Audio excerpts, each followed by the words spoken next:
Almost तो वैसे सारी आईआईटीज़ मिल जाएगी, बट ऐसे फॉर द बेटर ब्रांचेस मैं कानपुर प्रेफर कर रहा हूँ, कानपुर या रुड़की।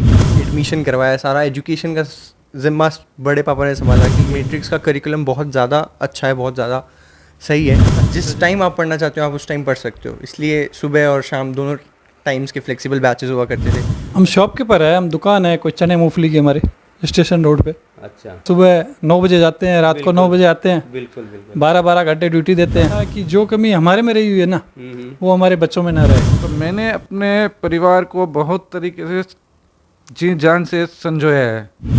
एक हफ्ता तो मेरा मन नहीं लगा बिल्कुल इधर, उसको छोड़ के तो आ गई मैं, पर मेरा मन नहीं लगा यहाँ आके। फिर धीरे धीरे मैंने इसको समझाया, बेटा ऐसे, हाँ खुद को भी समझाया। और मम्मी पापा का प्यार जो है वो वहाँ पे भी याद आता था कि पढ़ते टाइम? आता था। फिर धीरे धीरे जैसे पढ़ाई ज़्यादा होने लग गई तो फिर इसे मन लगने लग गया था। नमस्कार दोस्तों, किस तरह से गांव की गलियों और छोटे छोटे कस्बों और शहरों से निकल कर के आज बच्चे दुनिया का, भारत का सबसे टफेस्ट एग्ज़ाम कहे जाने वाला जी और जी एडवांस को क्लियर कर रहे हैं और देश की प्रतिष्ठित आईआईटीज़ में अपना स्थान बना रहे हैं और आने वाले समय के इंजीनियर तैयार हो रहे हैं।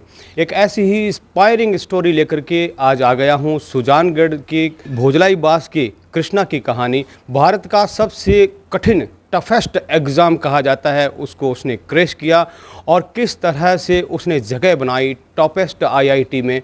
तो आइए उस स्टोरी की ओर ले चलता हूं। मैं हूं नागेश कुमार कौशिक और आप देखना शुरू कर चुके हैं केडीएच राजस्थान। तो कृष्णा, बहुत बहुत बधाई दूंगा, आपने भारत के सबसे टफ एग्ज़ाम को क्रैश किया है सबसे पहले। हाँ, थैंक यू सो मच। बिल्कुल। और अब थोड़ा सा अपनी बैक स्टोरी को ज़रूर बताएं, क्योंकि किस तरह से आपने तैयारी की होगी। 10th तक मैंने यहीं पे सुजानगढ़ में रह के स्टडीज़ करी थी। फिर मैं मैट्रिक्स सीकर के तरफ चला गया था, मतलब सीकर के अंदर हाई एजुकेशन के लिए मैट्रिक्स चला गया था। बिल्कुल, मतलब आपने 10th के बाद में लक्ष्य बना लिया था। हाँ। कि मुझे जी करना है, इंजीनियर बनना है। हाँ। तो इसके लिए आपने चुना सीकर। हाँ, सीकर। सीकर में आपको बहुत सारे ऑप्शंस थे। हाँ, पर उसमें से सबसे ज़्यादा मोनोपोली जो थी वो मैट्रिक्स की थी। JEE advance, JEE. किसने बताया आपको कि मैट्रिक्स बेटर है? पहले तो ये बताओ। आपने खुद ही मैट्रिक्स का नाम ले लिया, मैंने अभी तक पूछा नहीं था ये प्रश्न इसलिए। अच्छा। तो मैट्रिक्स के बारे में किसने बताया आपको? मैट्रिक्स के बारे में मेरा एक फ्रेंड था जो कि मैट्रिक्स, मतलब मेरे जाने से 1 महीना पहले ही मैट्रिक्स में चला गया था, तो उसके थ्रू मेरे को मैट्रिक्स पता चला था। अच्छा। और वहाँ के लोकल्स भी बोल रहे थे कि मैट्रिक्स बेटर है बाकी सारी कोचिंग से। क्या परसेंटेज आपके 12th में रहे और फिर मेंस की और एडवांस की थोड़ी सी स्टोरी बताएं। 12th के अंदर मेरे 90% रहे थे और मेंस फर्स्ट और सेकंड मैंने दिया, उसके बाद एडवांस मेरा क्रैक हुआ। मतलब मेंस में 98 परसेंटाइल आए थे और एडवांस के अंदर 8007 CRL आई थी। आपका एडवांस क्लियर हो गया है, तो लगभग जो आपकी जो रैंक रही है, आई रही है, तो उससे आपको कौन सी जो है आईआईटी मिल जाएगी और क्या आप सब्जेक्ट से या कौन से स्ट्रीम से आप आगे बढ़ोगे? ऑलमोस्ट तो वैसे सारी आईआईटीज़ मिल जाएगी, बट ऐसे फॉर द बेटर ब्रांचेस मैं कानपुर प्रेफर कर रहा हूँ, कानपुर या रुड़की। सब्जेक्ट या तो मैकेनिकल ब्रांच सोच रहा हूँ या तो फिर इकोनॉमिक्स। बच्चा एक सपना देखता है, आंखों में बड़े बड़े सपने होते हैं। इसी तरह का सपना था आपका बचपन से? नहीं, बचपन से नहीं था ये टाइम के थ्रू बड़े होते होते मेरा ऐसा हो गया कि अब करना है, फिर करना ही था और क्या था। किसको श्रेय किसको देंगे आप? ऑलमोस्ट सबको, क्योंकि सबकी ही मेहनत थी। बड़े पापा ने एक एडमिशन करवाया, सारा एजुकेशन का जिम्मा बड़े पापा ने संभाला कि एडमिशन कराना, फ़ीस जमा करवाना और प्रॉपर लेके जाना, वहाँ पे छोड़ के आना, हॉस्टल्स प्रोवाइड करवाना, वो सारे बड़े पापा ने किया। मम्मी फादर मदर का भी बहुत ज़्यादा रोल था, क्योंकि डे एंड आउट है ना, कोई इन्होंने मुझे प्रेशराइज फील नहीं कराया। हर वक्त फ़ोन पे यही बोलते थे कि आराम से, कोई बात नहीं, हो जाएगा। एजुकेशन सेंटर का बहुत बड़ा रोल था। नहीं, बहुत बड़ा रोल था, क्योंकि मैट्रिक्स ने बहुत सही से प्रोवाइड कराई थी हमको, जो भी चीज़ें प्रोवाइड कराई थी। मैट्रिक्स का करिकुलम बहुत ज़्यादा अच्छा है, बहुत ज़्यादा सही है। तैयारियों के लिए थोड़ा सा बताएं कि किस तरह से आप तैयारी किस तरह से? सेम शेड्यूल अपनाना होता था for the year, for whole year एक same schedule day and out करना होता था। उस शेड्यूल में बस वही है कि सुबह कोचिंग जाना है, फिर आके खाना वाना खा के फिर सीधा पढ़ने बैठना था। और कम से कम नहीं तो 12 आवर की स्टडीज़ होनी चाहिए थी कोचिंग आवर्स मिला के। आपको डिफ़िकल्ट्स क्या होती थी और उसको आप कैसे ये जो है उसको नॉर्मल करते थे, उसको कैसे हल करते थे? डिफ़िकल्टी ऐसे कुछ सच आई नहीं, पर जब भी ऐसे कोई प्रॉब्लम होती थी तो मैट्रिक्स वाले प्रोवाइड करते थे सब कुछ। मैट्रिक्स वालों की तरफ से ऑल इन था नहीं, सब। क्या क्या शेड्यूल उनका होता है, जैसे पढ़ने का, उठने का? वो उसमें रिलैक्सेशन था उनका कि आप जैसा जहाँ जिस टाइम आप पढ़ना चाहते हो आप उस टाइम पढ़ सकते हो, इसलिए सुबह और शाम दोनों टाइम्स के फ्लेक्सिबल बैचेस हुआ करते थे। बच्चे को जब पढ़ना है वो पढ़ सकता है।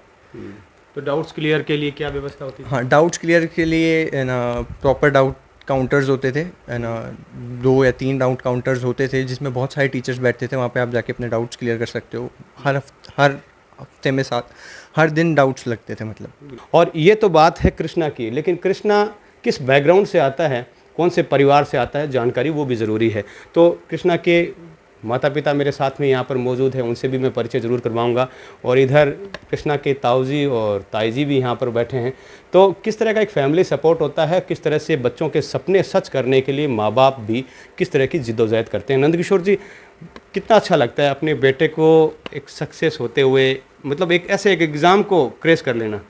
बहुत अच्छा लग रहा है क्योंकि हमारे परिवार का इसने नाम रोशन किया है और इतना टफेस्ट एग्ज़ाम इसने क्रैक किया है, इसकी बहुत बड़ी बात है ये भी एक।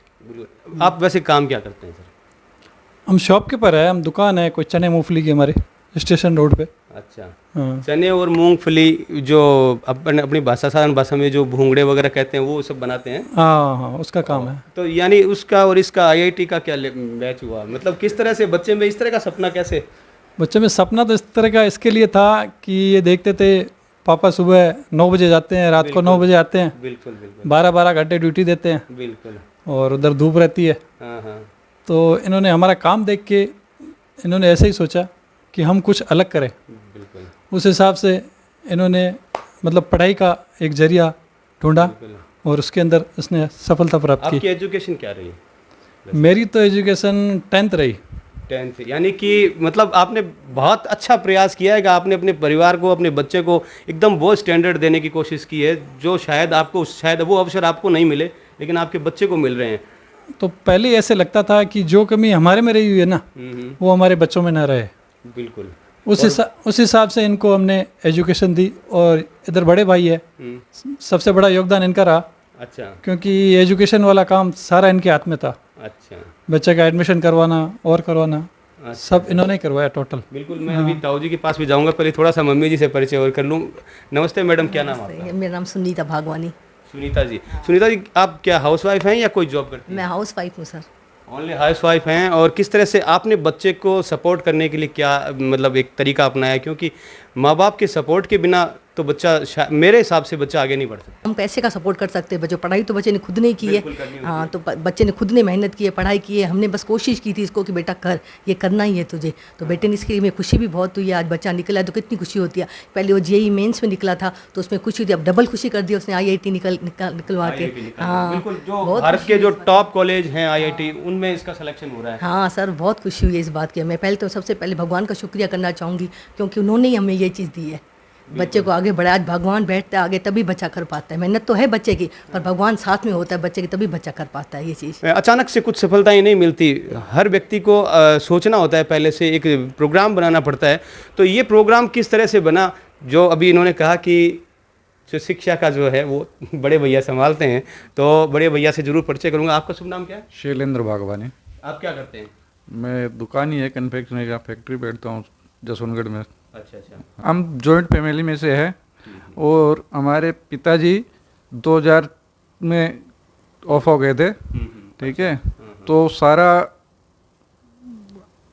दायित्व मेरे पास हो गया है। एक बड़े बड़े हाँ गार्जियन होने के नाते। हाँ हाँ। तो मैंने अपने परिवार को बहुत तरीके से जी जान से संजोया है, समझ रहे। तो ये बातें हैं। नहीं, बिल्कुल। एक लक्ष्य कैसे आपने निर्धारित किया कि इस बच्चे को ये करना है, ये पढ़ना है, और इसके लिए इसको क्या करना चाहिए? इनके चॉइस के हिसाब से, इनकी क्या रुचि थी क्या नहीं थी, उस हिसाब से उसको करके। हाँ क्या बनोगे, क्या हाँ, करोगे बस आगे? जो इनके मतलब इच्छा थी वो करवाए थे उनसे। तो आप गार्जियन होने के नाते आपने सीकर को चुना और सीकर में फिर मैट्रिक्स को चुना, वो रीज़न मैं जानना चाहता हूँ। मैंने चूज किया था, मतलब सर्किल से कहाँ से जुगाड़ क्या क्या अच्छा है क्या नहीं है, उसको स्टडी किया थे। हाँ, और जो पढ़े हैं उन बच्चों का आपने हाँ हाँ, लेके रिपोर्ट कि- लेके और इस हिसाब से चले आए। बिल्कुल बिल्कुल। और आपकी धर्मपत्नी जी क्या करती हैं? ये भी हाउस वाइफ है। क्या नाम आपका? मेरा नाम है अन्नू भागवानी। मैं हाउसवाइफ हूँ। हाँ, तो एक सिंपल फैमिली से बच्चे इस तरह से एडवांस लेवल पे अब पहुंच रहे हैं, और बच्चे भी जो हैं आपकी फैमिली के थोड़ा परिचय बताएं, जैसे आप कितने भाई बहन हैं और वो क्या कर रहे हैं? हम टोटल जॉइंट फैमिली मिला के 7 भाई बहन हैं। अच्छा, दोनों जो आपके फादर के भाई भी हाँ, और मेरे चाचा के बच्चे, हम 7 भाई बहन हैं। एक दीदी जो MBA कर रखी है, सबसे बड़ी दीदी, वो MBA कर रखी है, अभी जॉब कर रही है। और भैया है वो ना NIT के थ्रू पास आउट हुए हैं। और जो मेरी बड़ी बहन है जस्ट, और वो एक गवर्नमेंट जॉब्स की तैयारी कर रही है। और एक बड़ी बहन वो एम्स जोधपुर में MBBS कर रही है, MBBS परस्यू कर रही है। सुजानगढ़ के और भी लड़के होंगे, लड़कियां होंगी, सुजानगढ़ क्यों बल्कि अपने पूरे क्षेत्र के होंगे, उनके भी सपने इसी तरह के होंगे कि वो भी भविष्य में डॉक्टर या इंजीनियर बने।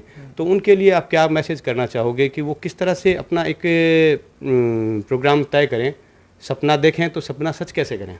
सबसे पहले तो डिसिप्लिन होना बहुत ज़रूरी है, कि क्योंकि सेम शेड्यूल आपको for the whole year, for the 2 years of programme आपको निभाना पड़ता है। आपको 2 साल तक सेम डे एंड आउट एक ही शेड्यूल पे स्टिक रहना होता है, क्योंकि आप प्रिपरेशन उस टाइप की कर रहे हैं। तो आपको मिनिमम नहीं तो 12 घंटे पढ़ना चाहिए दिन में विद कोचिंग आवर्स, और सेम शेड्यूल होना चाहिए।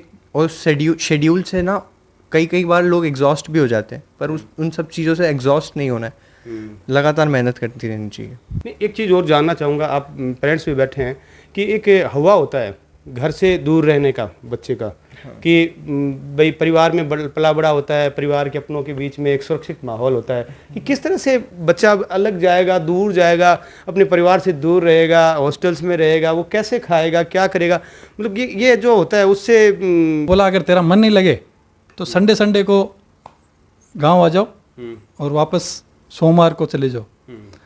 ऐसे करके इसको वहाँ रखा। फिर धीरे-धीरे मन लगा। 1 महीने के अंदर तो जैसे मैट्रिक्स की पढ़ाई चालू हो गई। अच्छा। पढ़ाई चालू होते ही फिर इसको टाइम ही नहीं मिला ये बात सोचने का। हम गए थे सब साथ में ही, बैठ नहीं रहा था बिल्कुल। फिर मैंने बोला बेटा वहाँ पे लाइफ घर से कभी दूर नहीं रहा था? हाँ, नहीं रहा था। 10th तक यहीं की थी उसने पढ़ाई। तो मैंने इसको बोला बेटा यहीं तेरी लाइफ बनेगी, तू सोच ले अभी, तू कह रहा है चलूंगा, पर वहाँ पे कुछ भी नहीं है, करना है तुझे यहीं करना है। तो ये एक बार तो नर्वस हो गया था बिल्कुल, नहीं मम्मी मैं चलूंगा, बस मेरा मन नहीं है, मेरा मन नहीं, थक गया था वो बिल्कुल एक बार तो मन नहीं लगेगा मेरा, मैं नहीं रहूँगा। मैं कहा बेटा यहीं है तेरा, यहीं सब कुछ करना है। मैं भी अंदर से यूँ हो रही, ये टूट रहा तो मैं भी टूट रही थी साथ में, पर वो इसको जोश दिलाया। हाँ वही तो मैं भी टूट रही थी अंदर से। फिर 1 हफ्ता तो मेरा मन नहीं लगा बिल्कुल, इधर उसको छोड़ के तो आ गई मैं, पर मेरा मन नहीं लगा यहाँ के। फिर धीरे धीरे मैंने इसको समझाया बेटा ऐसे, हाँ खुद को भी समझाया, वैसे धीरे धीरे करके फिर इसको सेट किया। किस तरह से ये देखिए कि माँ बाप ने अपने जो है किस संतान को वो अपने से जब अलग करता है तो किस तरह की एक भावना होती है, वो थोड़ी मैंने समझने की कोशिश की। और क्योंकि देखिए माँ बाप ने अपनी फिक्र जताई, तो बच्चा जब वहाँ पे अपना सेफ होगा और अपनी पढ़ाई में पूरी तरह से जब होगा, तो अपने आप माँ बाप को तसल्ली होगी कि नहीं बच्चा सही है एकदम से। नहीं, मैट्रिक्स सेफ बहुत ज़्यादा है, और बहुत सही पढ़ाई का माहौल है वहाँ पे। काफ़ी बच्चे जो इनडिसिप्लिन करते हैं उनके लिए इनडिसिप्लिनरी एक्शंस लिए जाते हैं, बहुत स्ट्रिक्ट एक्शंस लिए जाते हैं, इसलिए ज़्यादा इतना कोई इनडिसिप्लिन करता नहीं है उस वजह से। और मम्मी पापा का प्यार जो है वो वहाँ पे भी याद आता था क्या पढ़ते टाइम? आता था, फिर धीरे धीरे जैसे पढ़ाई ज़्यादा होने लग गई तो फिर इसे मन लगने लग गया था। किस तरह से एक साधारण परिवार से निकलने वाले, छोटे शहरों से निकलने वाले बच्चे आज बड़े बड़े IITs में पहुंच रहे हैं, किस तरह से दुनिया के टफेस्ट एग्ज़ाम्स को क्रैश कर रहे हैं। ये बिल्कुल भारत के बुलंद होने की वो तस्वीर है, विकसित होते उस भारत की तस्वीर है, क्योंकि यही IITians आने वाले समय में टेक्नोलॉजी में भारत को बुलंदी की ओर लेकर के जाएंगे। और एक ऐसी ही सपने आंखों में भरे हुए कृष्णा सुजानगढ़ की गलियों से निकल करके आज कानपुर की टॉप IIT में अपना सपना सच करने के लिए पहुँच चुका है। तो बहुत बहुत शुभकामनाएँ मेरी टीम की भी तरफ से, और मैं कैमरामैन अनिल प्रजापति के साथ नागेश कुमार कौशिक, आप सभी का धन्यवाद।